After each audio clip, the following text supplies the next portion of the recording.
What's going on, everybody? This is Colin Thompson, the host of the Colin Thompson Show. Hope everyone had a 4th of July, a fun, a safe, exciting, however you want to celebrate it, and however you want to handle your day. I hope you had a great 4th of July, a fun American holiday, that's for sure. Jack, what'd you get into, buddy? We had a very low key 4th of July. I was back hard at work. You know, the deck. There luck no injuries this time. We did the fence this weekend around them. We just fried up some wings, kept it pretty low key, watched some fireworks. And my neighbors always just love to shoot off fireworks, so it's just we got our own little personal show around us. So it was nice, pretty quiet compared to most years, but I enjoyed it. What about you? We just hung at the house, man. It was great. I actually end up. I say this, July 3rd, we had a party at the house, which was great for just our neighbors and some family and friends that could make it. Just kept it really small. It was awesome. So thankful for me. This time of year is like kind of crunch time for me, training wise and socially. And we'll get in some of that here, but it kind of comes to an end. This is where the fun was over for me. And now I'm all in. July 4th is like my day. So I have a good day, have some fun, have some cocktails. And then that's it. I'm getting ready to go. All the way. I get a kick out of it. Like, you were hard at work for this party. I mean, so I was telling Colin, so we run Not For Long YouTube. I get to see some people watching videos, and the one day there's just 15 brisket how to cook video. Like, this man was locked in. Like, it was a Sunday film session or Monday film session. I'm dialed on the brisket. We did brisket. We did ribs. We did wings. So shout out to Meat Church. Shout out to How to Barbecue Right, Malcolm Reed. Shout out to Bama Grill Master. I spatchcocked and kind of split the chicken 3 different ways, which was really unique for a giant chicken wing that sometimes they're hard to cook, right? People that bake a lot of chicken, it doesn't cook all the way through. It gets a little red around the bone. So he splits the chicken drumstick in half, and then he takes it and he cuts it. He cuts those pieces in half to create thirds, right? And then it opens and kind of spatchcocks and lays the chicken down. So we smoked the chicken on the Traeger grill that way. So shout out to Traeger, the best. I was a green egg guy, and I do love the green egg. Don't get me wrong, but it is so convenient how the temperature on the Traeger always goes back to what you want it to be on. That is so big. If you want to go grab a beer, play some cornhole, do whatever, the green egg, if the wind picks up or something happens, you got to be there to move the egg or change things or slide, the different things that need to be moved to make the heat what it is. So I love the new Traeger. It's been awesome. We had the Blackstone going too. So we smoked the wings. And then we took them and we crisped them on the Blackstone real quick. So they were money. We did the ribs. They were fantastic. They're so easy to do. Watched a lot of Meat Church and watched a lot of How to Barbecue Right, our former guest, Malcolm Reed, to talk about that. And then did brisket overnight and then wrapped it. Once we got the bark we wanted to have on it. Took the trimming. So we kept everything from the brisket and made a brisket tallow, a beef tallow out of it, which is like a gold liquid fat essentially, and then poured it back on the brisket for some juice, sliced it up. It was unbelievable. So we did that. Then we did a little sausage on flat top. We had salads. People dropped the ball. They forgot, mac and cheese. I had family show up late because they were partying around town having a good time, which I don't blame them. It was a beautiful day in Annapolis. So they were supposed to bring coleslaw and shrimp salad. So end of the day, it was a great time, Jack. And, got to break in kind of the new bar at the house, which was awesome. So it sounds like I'm missing out. It sounds like you really are running a whole restaurant back there. You got 3 whole set of, that's really impressive. Well, listen, I think next year we'll have to have a Colin Thompson show, Not For Long Media. We're going to have a party regardless here, as we've had our big kind of first team meeting of what's to come in the future here last week. And there's a lot of great things coming. I've been saying it for a while now, but things take time. A lot of different hosts. Everyone's got different jobs. And, shout out to Jack, the team we have, because we have an unbelievable group where we're getting north of 10, 12, 15, almost 20, quote unquote, I don't want to say employees, but, friends of the podcast here that are actually working and making these things go behind the scenes and making all of us look much prettier than we are. That's for sure, especially me and Brian. So, shout out to our team because we have now a legit unit of people moving and working and excited for the future and, very lucky. So we're excited. And honestly, we're very excited to have awesome partnerships with us here at Not For Long Media, making this thing go. We're very fortunate. Shout out to the original Fudge Kitchen. It's 4th of July. It's the holidays. Send somebody some freaking fudge. I mean, that's the best gift. Don't send anybody some, $20, the grandmother sends you that you're going to end up spending on what? At the movie theater on like one box of candy. Spend $20 on some fudge. You get 2 boxes of fudge, probably, or at least a box of fudge, some saltwater taffies, the whole 9. They ship it right to your front door. Nothing better. Nothing better. My dad came over from Jersey for the party. He brought the fudge. We could have just shipped it to the house, brought the fudge. We were crushing that late night. Everyone was just like, this is so sweet. Did they just make it? It is so fresh. The way they wrap it in the wax paper is the best way to keep things fresh. So shout out to the original Fudge Kitchen, fudgekitchens.com. They ship fudge and sweet treats across the country. Dude, I can't wait. Dude, I can't wait, man. I mean, I go down to the shore on Sunday. I can finally get some fudge. I mean, I was down in LBI last week or last month, and unfortunately, they didn't have any fudge kitchens down there. So now I finally get to hit a beach that's got not one but 2 fudge kitchens. Ocean City, New Jersey. It's beautiful. They have a brand new fudge kitchen there. So we're going to be sending a box of fudge to our man, Steven Stallings, who's coming on the podcast this week. We're so jacked up to have Steve on. I've got to know Steve and his family through my father-in-law, Fred Dupree. His dad and Fred, my father-in-law, played golf together at LSU. And their buddies went to the Kentucky Derby with their family a couple years ago, had a fantastic time with them. And Steve and I kind of hit pro sports together at the same time and had different periods of sputtering out and trying to make it. And we're very fortunate to have great family and friends that support us. We talked about that on the podcast. We talked about his travels around kind of minor league golf and trying to make it and last minute call-ups and all the things that happen that people don't get to see when they turn the TV on. And, getting opportunities to play in big matches like he, has coming up this weekend. Perfect timing. Last week we had Taylor Cummings on right before she started the Women's World Cup, and they're off to a hot start, undefeated so far. Of course they are. They're the best team. And then that was great timing. And then this week we have Steven Stallings come on. He's getting ready to play in the Barbasol Championship. Purse, $3.7 million. That's pretty good. The winner walks away with $666,000. So really cool event going on. That's going to be played in Kentucky out of the European Tour and the PGA Tour. It's pretty cool. July 7th to the 10th. Keene Trace Golf Club Championship Trace course. So excited to have you guys listen to the episode with Steven. I think you guys are really going to enjoy it. Again, talking about the grind behind the scenes of the golf world. Everybody sees what it takes to be great or not what it takes to be great, or what they see what greatness looks like for these guys that are bringing home ridiculous purses. But for the guys at the bottom of the league, like myself, or the guys that are bottom of golf, like Steve, they're trying to find their way in and stick and make it. To me, they're their most interesting stories. They're all interesting. Everybody has a grind and a path, but maybe they're a story that are least told. So that's why they're, the most interesting to me, and I fit in that role. So they find interesting places for me. So go check out Steve. And guys, you can buy tickets. SeatGeek, $20 off any ticket over $50. Use promo code Colin Thompson, ColinThompson. Colin Thompson, my full name, Colin with 1 L, Thompson with a P. SeatGeek, $20 off.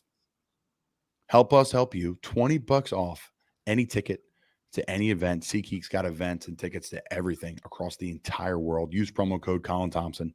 Help us help you, and Not For Long Media and the Colin Thompson Show. All right, Jack. So there's a new segment going on here at Not For Long Media. I'm making this more personal. We talked about this in our group meeting. Make it more personal.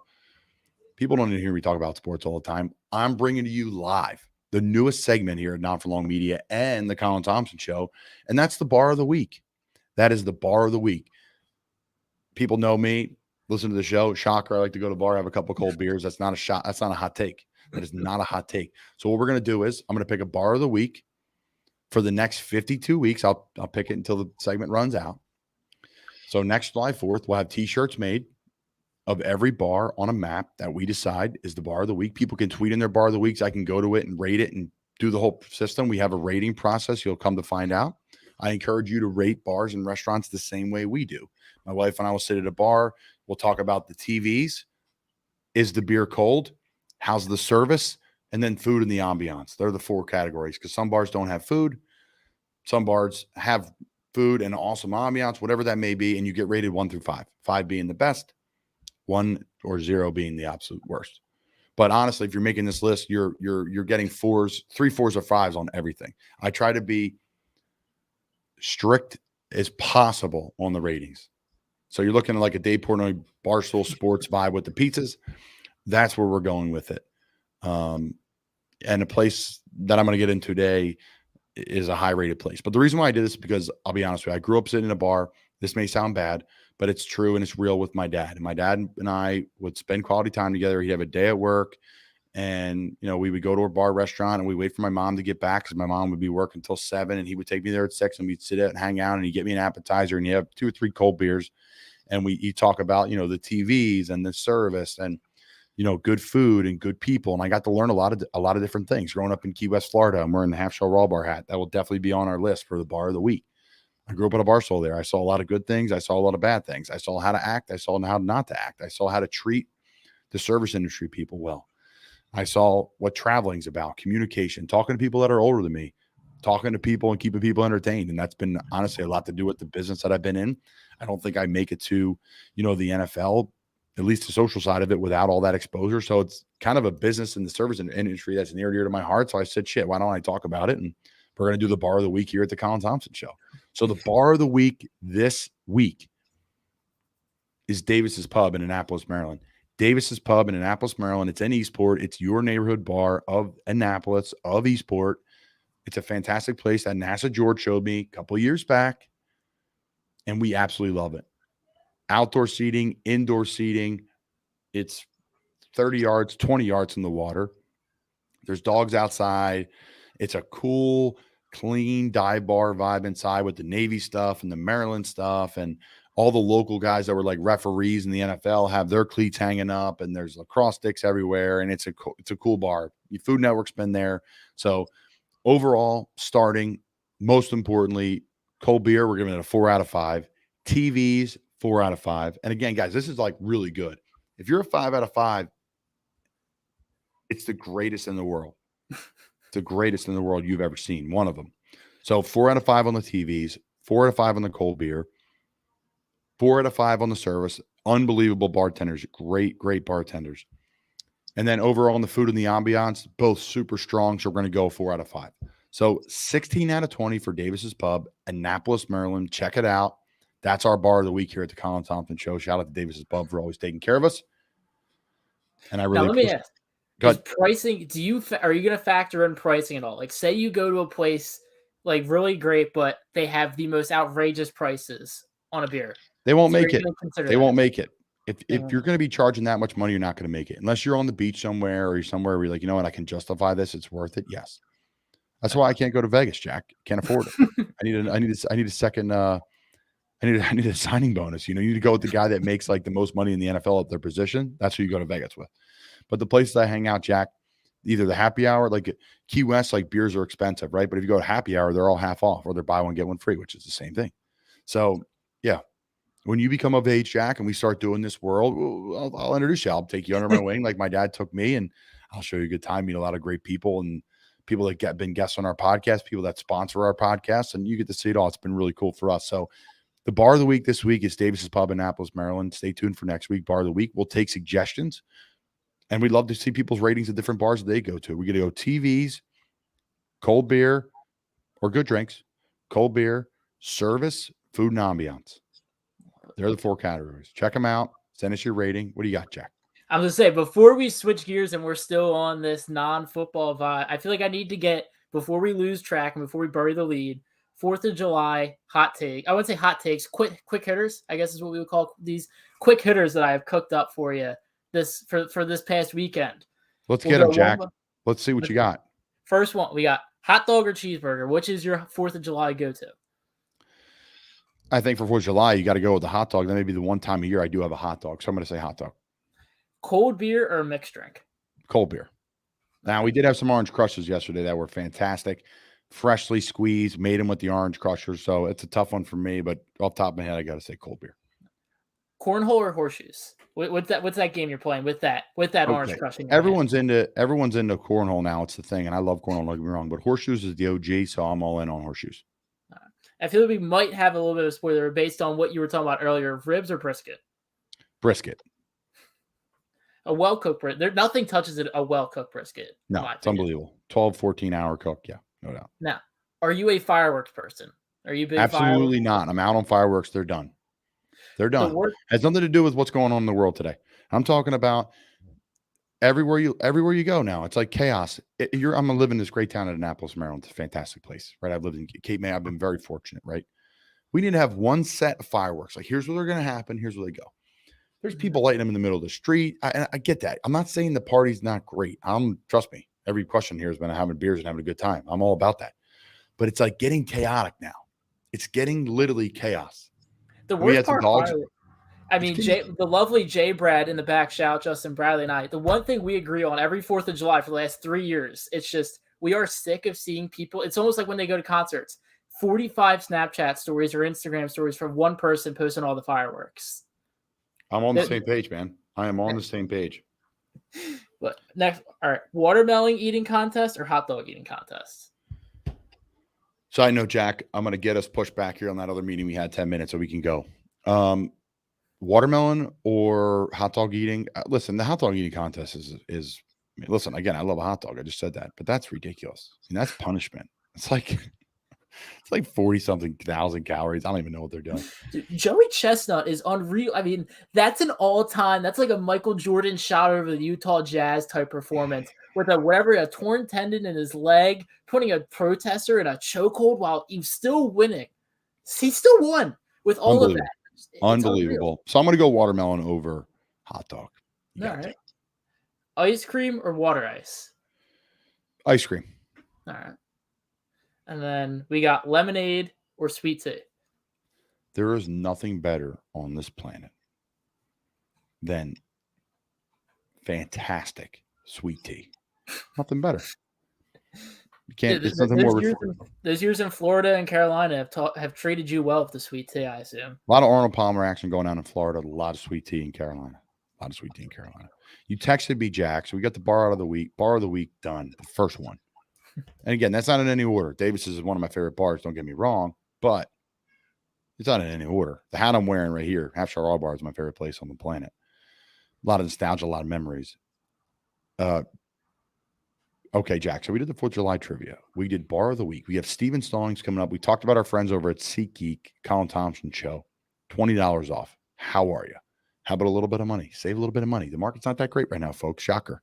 Save a little bit of money. You're going to an event, $20 off.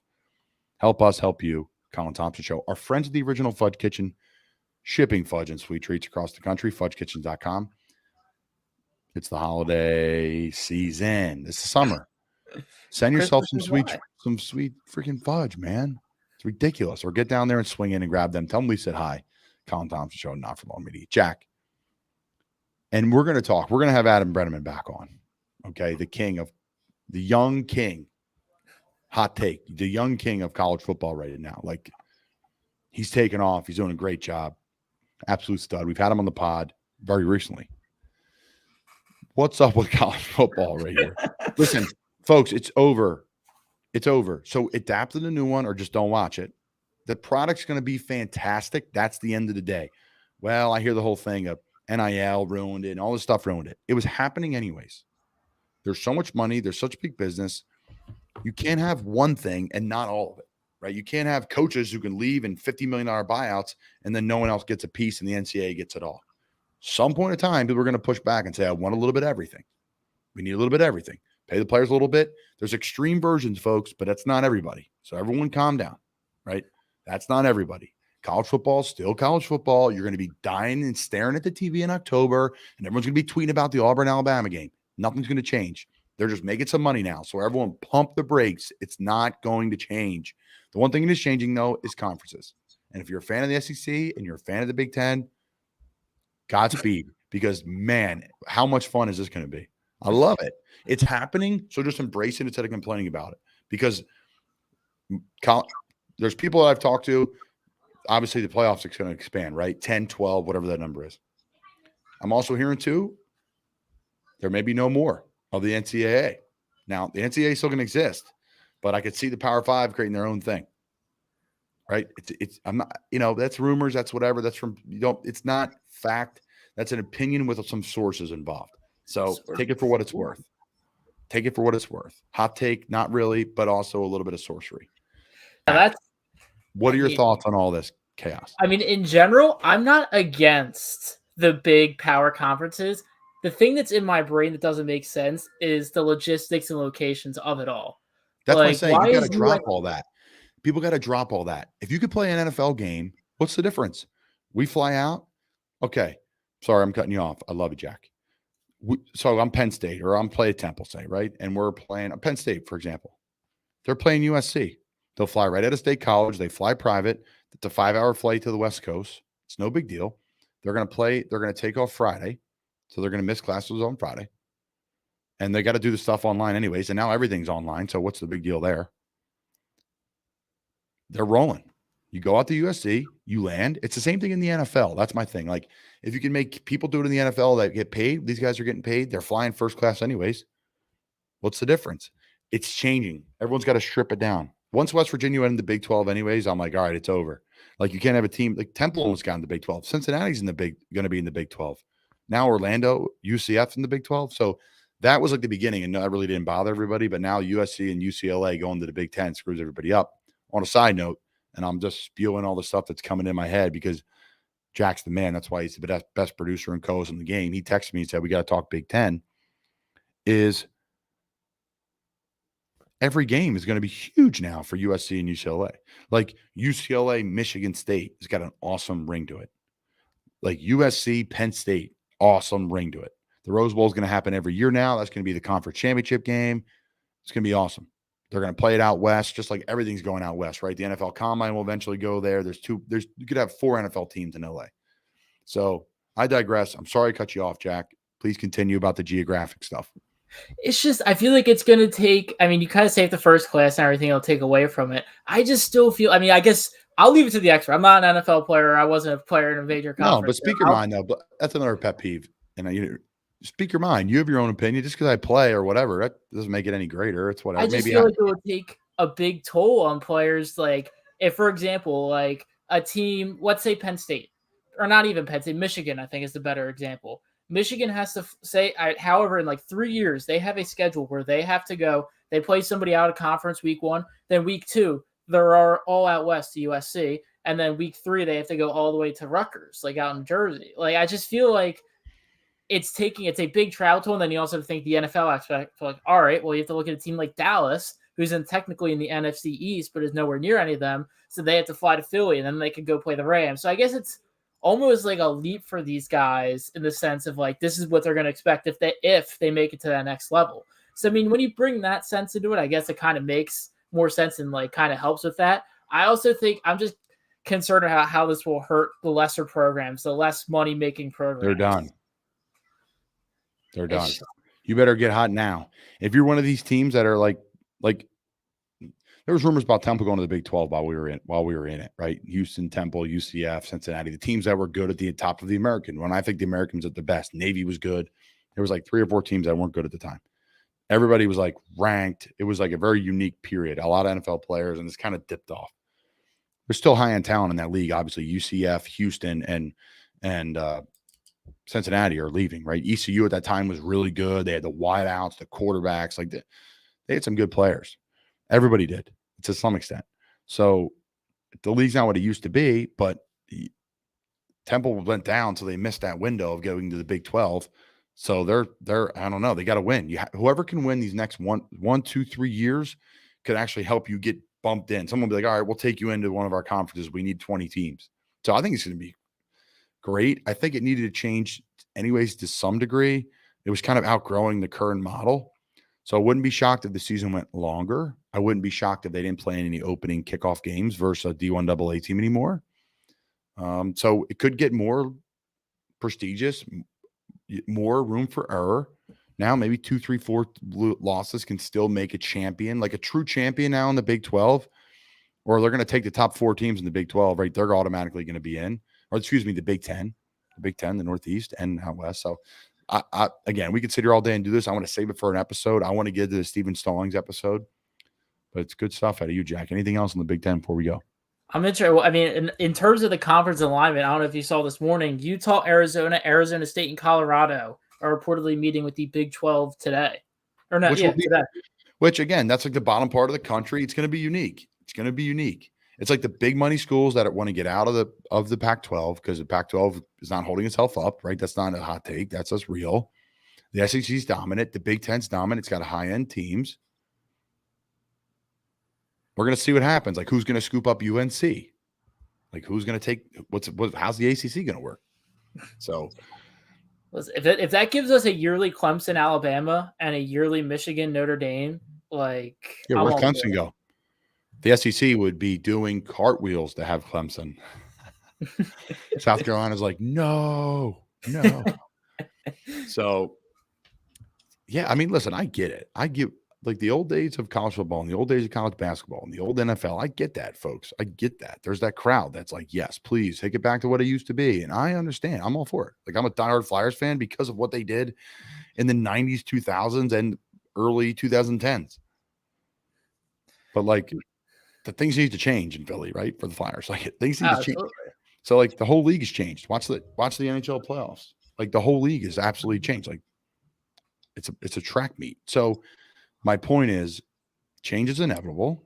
Yes, it's hard, but there's been change happening for a really, really long time. And it's all worked out to be okay. And the viewership's more than it's ever been, times a bazillion.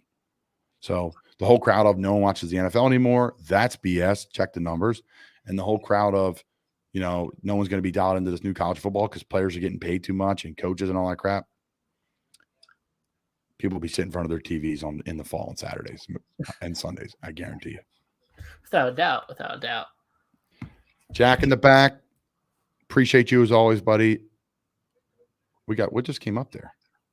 I don't know if we had anything. Okay, that was interesting. Sorry, we just had something pop up in the background there in the chat section, so I don't know what that was. Oh, we have a comment. That's what. Okay, but it's something else. So we're gonna move on and we're gonna keep moving. So again, our friends over at SeatGeek, promo code Colin Thompson, $20 off. Our friends over at Fudge Kitchen, fudgekitchens.com. You know what to do. You know what to do. Ship it across the country. Fudge and sweet treats. Fudgekitchens.com with an S. That's Jack in the back. Thank you so much to our team for making this possible. Stay tuned to Not For Long Media. We got some big hitters joining us here. Some future podcasts. Some podcasts being built. It's going to be an awesome time for Not For Long Media. The Colin Thompson Show moving forward. The bar of the week, the first one. Shout out to Davis's Pub. Now we're going to send it over to Steven Stallings. Hope you guys enjoy the episode. Steve, good luck this weekend in the Barbasol Championship. We'll be watching, supporting. Again, thank you so much for coming on, Steve. Enjoy the episode. Thanks, guys.